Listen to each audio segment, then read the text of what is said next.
Well, good morning. I have a topic today that I enjoy very much.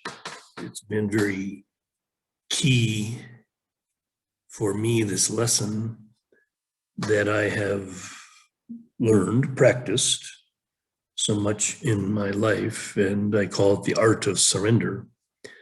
And it's really connected to, again, this Taoist principle of flow.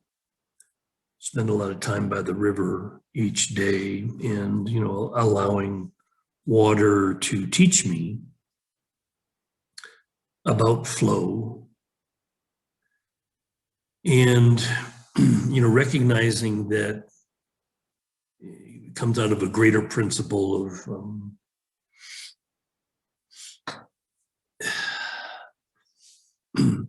sort of the way evolution works is that certain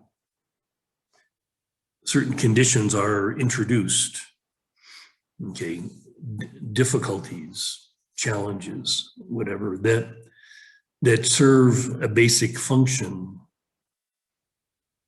of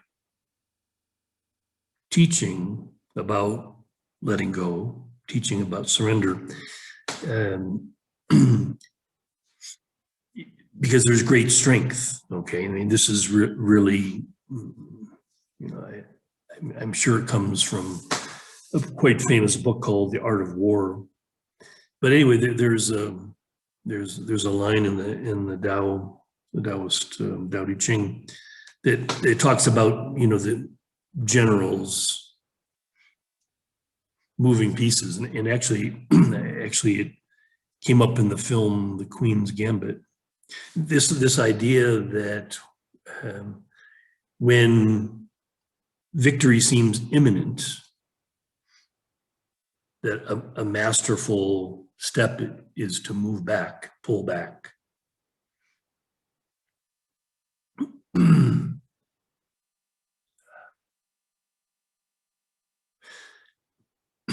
Yeah, it's a paradox that, it's opposite of sort of the way the world believes in force, that victory comes via force, when in fact the Taoist would say, well, the greater victory comes via surrender or pulling back.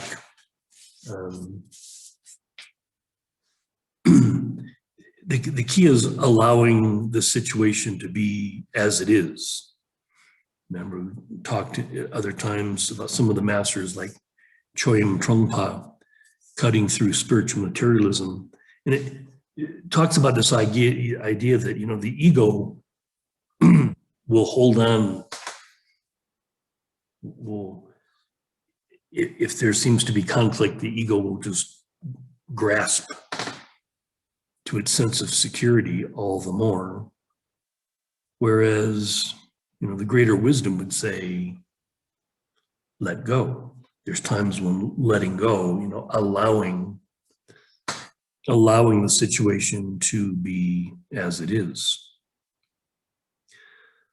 So, we've talked with these principles about, again, if there's this sense of trust, this strength, this sense of, being aligned with true power. And then there's not this insecurity that would have us clutch onto certain outcomes. There's a great line from A Course in Miracles that says, in my defenselessness, my safety lies. No reason to defend. Pull back, surrender. Always, for me, being born into a male body, a male person, to some degree, at least when I was young, a male or masculine dominated culture. It's particularly important lesson to learn in my life.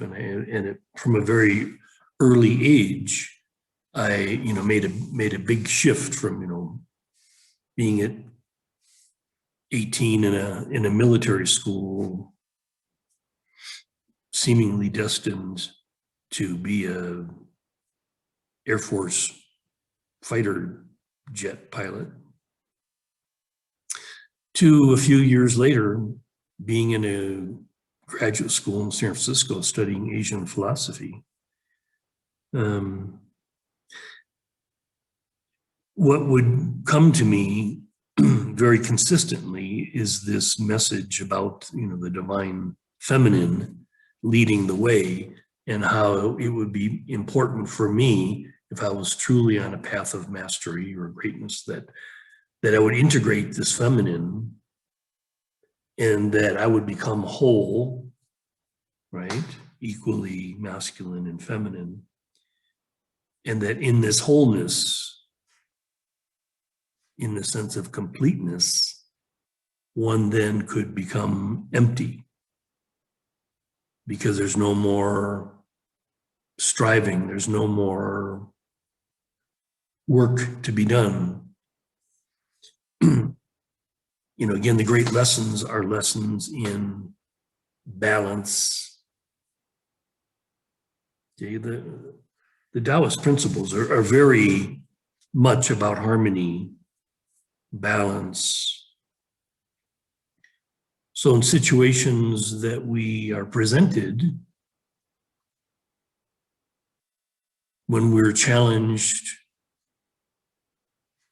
and the ego, always quick to respond, would say, well, you have to fight for what is right.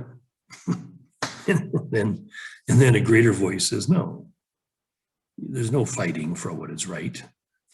There's allowing what is true, allowing reality to manifest, always for the highest good. Okay, the highest good, which always really is the greatest good for all, not for you versus another. The greatest good will always prevail.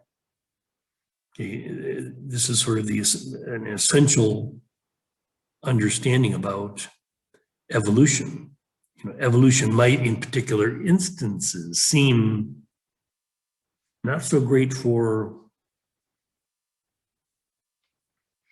certain individuals or certain groups or certain whatever, but evolution always has the greatest good of the whole in mind. And again, this is the essential part of the spiritual mind that we're evolving into, is this mind that actually is thinking, what is the greatest good for all? The greatest good for not like all individuals. What it really means is the greatest good for the one, for the whole, okay, the globe as a whole.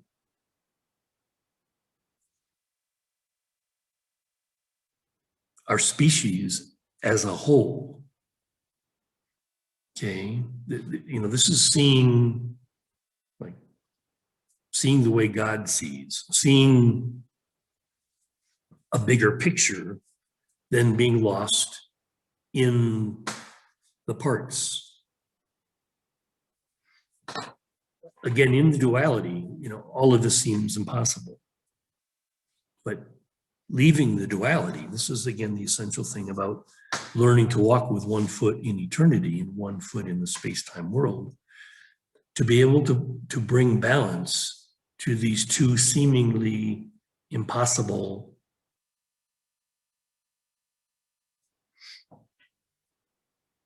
realities. But this is our function. This is what we are called to do in this time, is bringing together seemingly impossible differences. And key is this art of surrender. Okay, there's a beautiful word that has many meanings, grace. But one of the things that I came to understand was that there is this element of grace in the way that the unmanifested God, the universal principle, will guide us, help us, support us. And grace is very much intimately connected with this idea of flow. Okay. Grace would hold me in a broken moment and say, it's okay. Everything's going to be okay.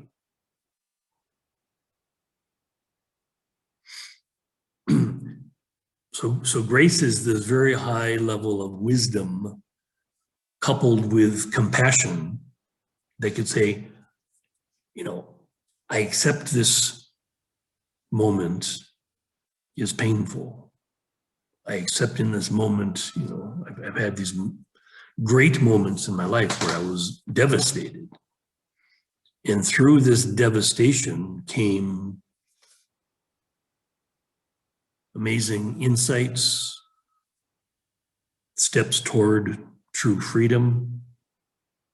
So you would say that the situation that created the devastation was grace, helping me to learn the greater principles.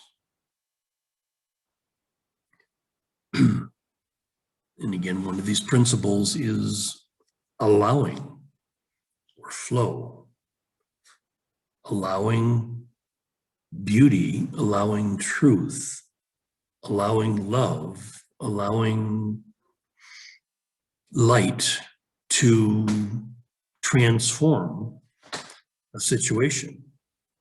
Remember, the end of the world, and you could say any situation, the end of this situation is not its destruction, but its translation into heaven. So how do we, day by day, moment by moment, create heaven on earth?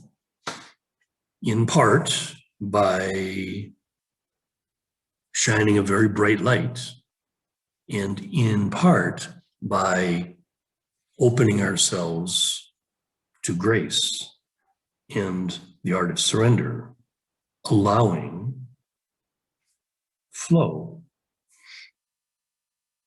Great success comes from what appears to be failure.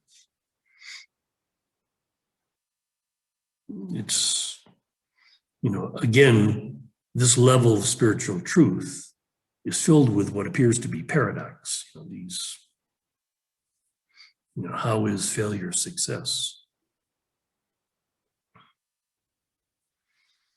Again, we're always in certain spiritual traditions, these riddles or koans or whatever are given to the student with the intention of perplexing the brain. The rational mind can't fathom certain elements of reality, of truth.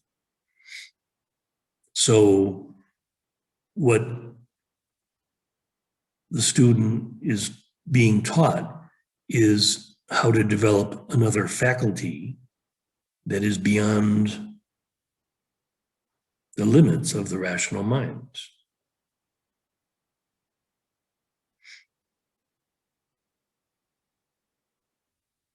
And we're being shown,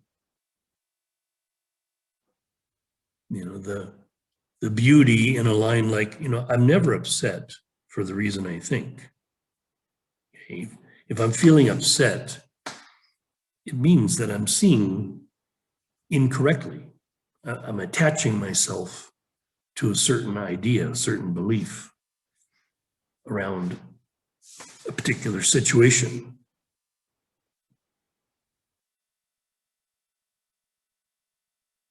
So in a particular situation recently, I took a certain position, and very soon after, a few hours later, I let go of that position and allowed the opposite to arise. flow. Here's one position, here's the other position. Equally valid. Because the truth, which is beyond any position, wants to enter. Grace wants us to open ourselves to say, oh, I was wrong. Oh, I'm sorry. Just allowing the highest good to prevail, because it naturally will prevail if we allow it to. So again, this feminine art of surrender is key to a man being a true king, right?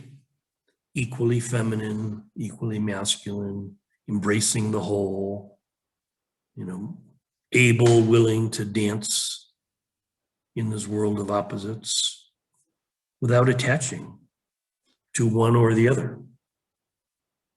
If there's a situation, would I rather be right or be happy? Pretty easy question for me to answer. Not everybody would choose happy. In fact, probably most people would choose being right over being happy. It's a choice. So this morning for me, the gift I have to share comes with my remembering once again this art of surrender, letting go, allowing something more beautiful, more true, more filled with light to enter a situation.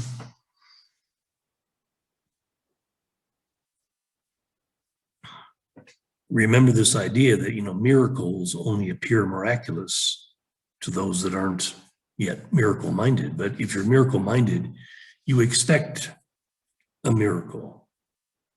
You expect a resolution to a situation that is beyond your own ability to create. You're allowing a greater force to enter and bring peace, bring harmony, bring beauty, bring love. It's like, the real game is a game where everybody wins. That's a beautiful game. So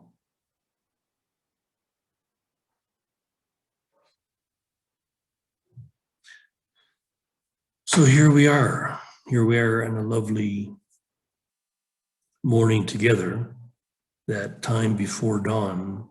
This is the time. This is the time where it's the easiest for us to open, the easiest time in the day for us to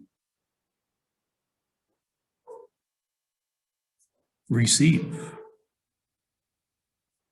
new ideas, new information. It's this time, I remember we talked in Genius, there's preparation and then incubation. So every day in our cycle, we have this time in the night, our time of incubation, where we let go, we sleep, we rest, and we can allow, hopefully, new possibilities to arise. Each day, a new dawn, new possibilities will arise if we allow. It's like there's this idea, I used to say a prayer before bed, basically just, thankings during a phase when I had a relationship sort of with a Father God. And I would just, before I went to bed, just say, if it's my time to go during the night, receive me. And if it's not, when I awake in the morning, remind me again that my purpose is to serve to be a messenger, a portal through which you can enter my world. So again, becoming willing, becoming open, learning the art of surrender is truly the masterful way.